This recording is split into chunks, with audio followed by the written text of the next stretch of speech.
Hello everyone, my name is Khushboo Chaudhary and welcome to our channel B Studiotic. आज की video में हम करने वाले हैं MPS 004 के unit 1 meaning, nature and scope of comparative politics. Screen पे दिए गए सभी कोर्सेज के लिए वीडियो इंपॉर्टेंट रहने वाली है, सो वीडियो को एंड तक देखिएगा। अच्छी लगी तो लाइक शेयर कमेंट करना बिल्कुल मत भूलिएगा और ऐसे वीडियोस के लिए हमारे चैनल को भी सब्सक्राइब करें।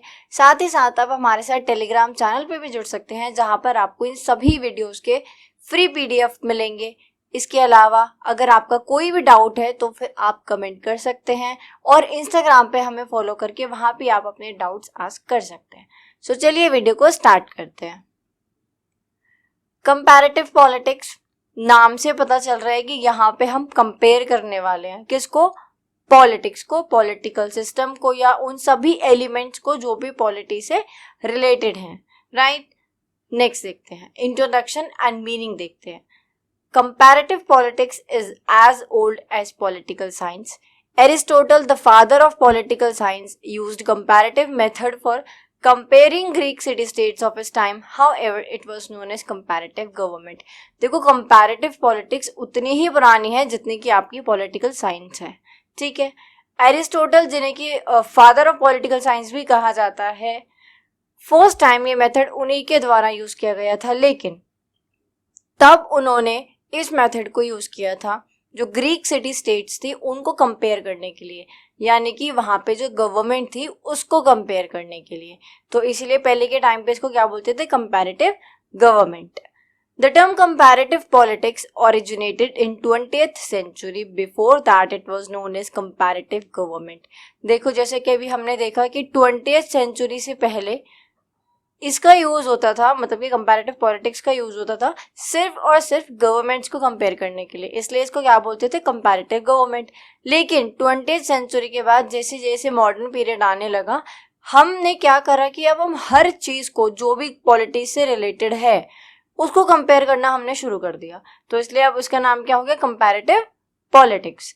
In contemporary times, it was accepted by political scientists that for a proper understanding of different political system, a scientific comparative study of their structure and function is required.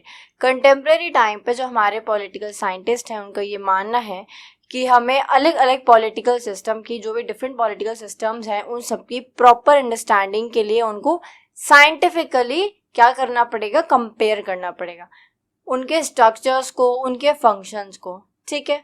कुछ ऐसे ही है कि मान लो आप लोग 18+ हो चुके हो, फर्स्ट टाइम आप लोग वोट देने वाले हो, तो फिर बहुत सारे केसेस हो सकते हैं ना कि आप किसको वोट दो, किसको नहीं दो, कुछ समझ नहीं आ रहा है, वोट देना भी है कि नहीं देना है। तो ये सारी चीजें हमें कब क्लियर होगी? जब हम हर चीज को कंपेयर करेंगे, है ना। कंपेयर करके क्या होता है? हम बेस्ट आउटकम निकाल पाते हैं। नेक्स्ट है नेचर। अब हम देखेंगे nature of comparative politics. Comparative politics compares the political system that are at work at various parts of the world with a view to analyze nature of politics and building theory of politics. देखो, comparative politics में हम क्या करते हैं? Compare करते हैं अलग अलग पॉलिटिकल सिस्टम को जो भी इस टाइम पूरी वर्ल्ड के अंदर प्रैक्टिस हो रहे हैं, और उन सबको एनालाइज करते हैं, उन सबके नेचर को, कैसे कैसे वो जो थ्योरीज हैं अलग अलग वो बिल्ड हुई हैं, उन हर चीज को हम कंपेयर करते हैं। The term comparative government is quite old and the term comparative politics is relatively new. जैसा कि अभी हमने पढ़ा था कि 20th century से पहले क्या करते थे? सिर्फ गवर्नमेंट को कंपेयर करते थे, तो क्या नाम था? Comparative government. तो इसलिए वो क्या है? ओल्ड है। लेकिन अब हम क्या करते हैं? गवर्नमेंट ना करके पूरी पॉलिटिक्स को ही कंपेयर करते हैं, तो अभी क्या है? Relatively new. Comparative government is a traditional approach and comparative politics is a modern approach. अभी हमने पढ़ा कि कंपैरेटिव गवर्नमेंट ओल्ड है तो वो कैसी होगी? ट्रेडिशनल अप्रोच होगी। कंपैरेटिव पॉलिटिक्स न्यू है तो वो कैसी होगी? मॉडर्न या फिर साइंटिफिक अप्रोच होगी। According to Freeman, comparative politics is comparative analysis of the various forms of government and diverse political institution. Freeman एक स्कॉलर हैं और इनके अकॉर्डिंग कंपैरेटिव पॉलिटिक्स में हम कंपेयर करते हैं, एनालाइज करते हैं वेरियस फॉर्म्स ऑफ गवर्नमेंट, अलग अलग काइंड की गवर्नमेंट्स को, और जितने भी डाइवर्स पॉलिटिकल इंस्टीट्यूशंस होते हैं, आइदर आपका प्रेशर ग्रुप हो, इंटरेस्ट ग्रुप हो, NGO हो, हम उन सबको क्या करते हैं? कंपेयर करते हैं। Comparative government only focused on just the study of political institution. Comparative government में हम सिर्फ पॉलिटिकल इंस्टीट्यूशन यानी कि सिर्फ गवर्नमेंट को कंपेयर कर रहे थे, but in comparative politics involves comparative study of various political system, political process, structure, function, non-political element like social, economic, environment as well as the interest and pressure group. Comparative government में सिर्फ government का comparison हो रहा था, लेकिन politics के अंदर पूरा जो प्रोसेस है, स्ट्रक्चर है, फंक्शन है, कैसे चीज़ें बनती हैं, कैसे काम करती हैं, क्या उनके काम करने का तरीका होता है, कितने लोग होते हैं, क्या पावर्स होती हैं, अब हम हर एक चीज़ को कंपेयर करते हैं और थोड़ा डिटेल में समझते हैं. Scope of comparative politics. First है पॉलिटिकल स्ट्रक्चर. सबसे पहला काम हमारा क्या होगा? कंपेयर करना पॉलिटिकल स्ट्रक्चर्स को. Includes the study of all the structures, legislature, executive, judiciary to political parties, interest groups, pressure groups, bureaucracy, elites etcetera. देखो, पहला हमारा काम है कि हम क्या करेंगे? पॉलिटिकल स्ट्रक्चर्स को कंपेयर करेंगे, जिसमें कि हम लेजिस्लेचर, एग्जीक्यूटिव, जुडिशरी से लेकर political parties, interest group, pressure group, इन सभी के स्ट्रक्चर को जानेंगे. एग्जाम्पल ले लेते हैं, लेजिस्लेचर ले लो या एग्जीक्यूटिव ले लो या जुडिशरी, कोई भी आप ले लो, तो कितनी सीट्स होती हैं, है ना, कैसे इलेक्शन होता है, कैसे लोग चुने जाते हैं, है ना, कैसे जो सीट्स हैं वो उनका डिवीजन होता है. तो हम पहले ना स्ट्रक्चर को समझेंगे. अब हम क्या देखेंगे? पॉलिटिकल फंक्शंस कि क्या क्या उनके फंक्शंस होते हैं. Studies the function performed by the structure like political communication, rule making, rule application, rule adjudication, socialization, decision making and policy making etc. पहले हमने स्ट्रक्चर देखा कि अगर एग्जीक्यूटिव है, लेजिस्लेचर है, तो उसमें कौन लोग होते हैं, कैसे उन्हें वो जो पोजीशन है वो मिलती है, क्या उनके काम करना होता है, मतलब क्या क्या उनके पास जो भी पावर्स है वो होती हैं.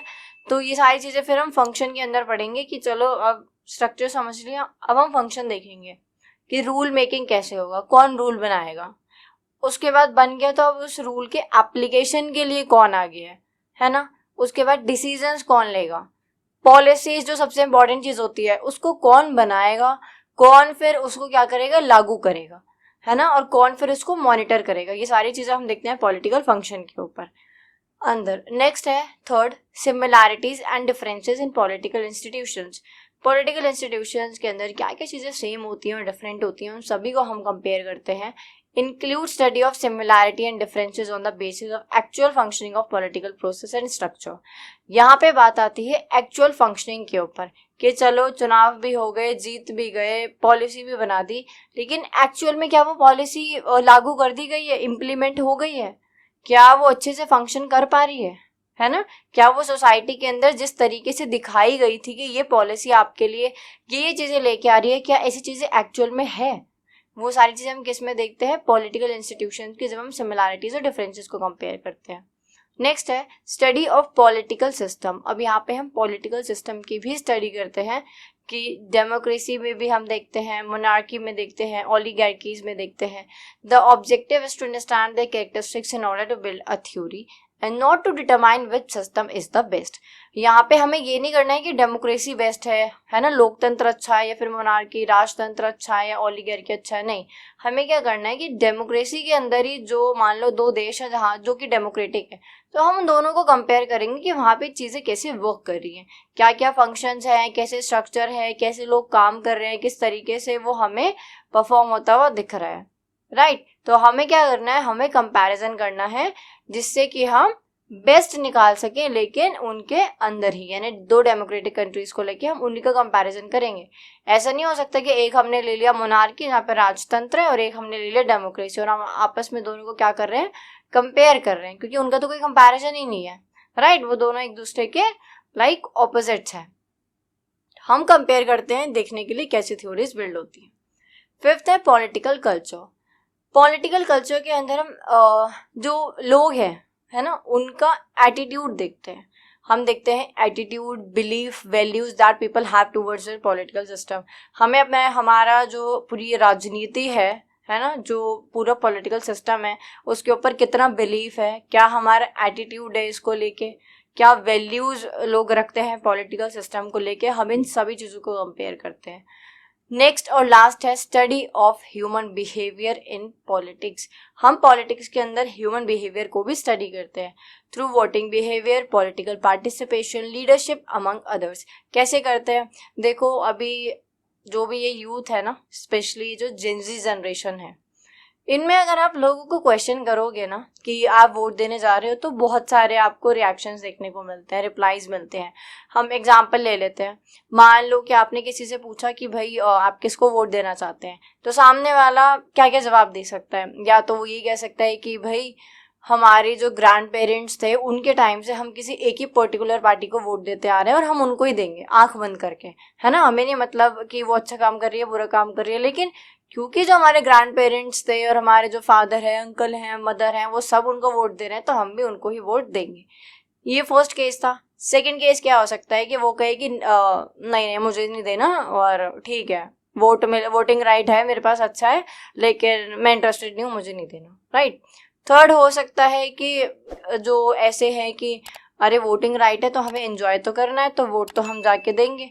किसी से उन्हें कोई मतलब नहीं है कि कौन सी पार्टी क्या काम करेगी क्या नहीं करेगी, बस उन्हें जाके क्या करना है, वोट दे के आना है, बस वो वाली फीलिंग लेने के लिए कि हाँ बहुत बड़ा मैंने एक काम कर दिया, है ना, वोट दे के आ गया हूँ, वो हाथ पे निशान लग चुका है, अब हम पोस्ट इसको कर देंगे। कुछ ऐसे भी होते हैं।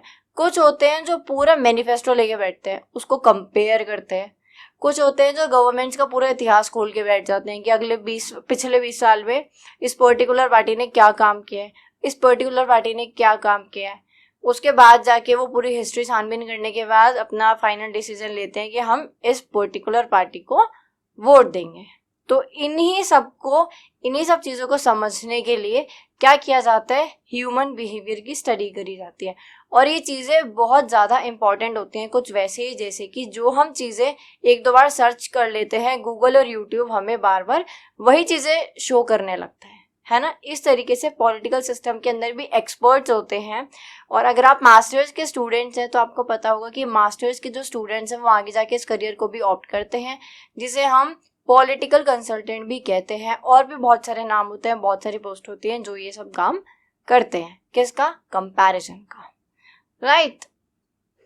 That's all for today guys. I hope आपको वीडियो अच्छी लगी हो और कंपैरेटिव पॉलिटिक्स का कोई भी क्वेश्चन इससे बाहर नहीं आता है। इसके बाद भी अगर कोई आपको डाउट है तो आप कमेंट बॉक्स में कमेंट कर सकते हैं। मिलते हैं अगली वीडियो में। Till then be study authentic.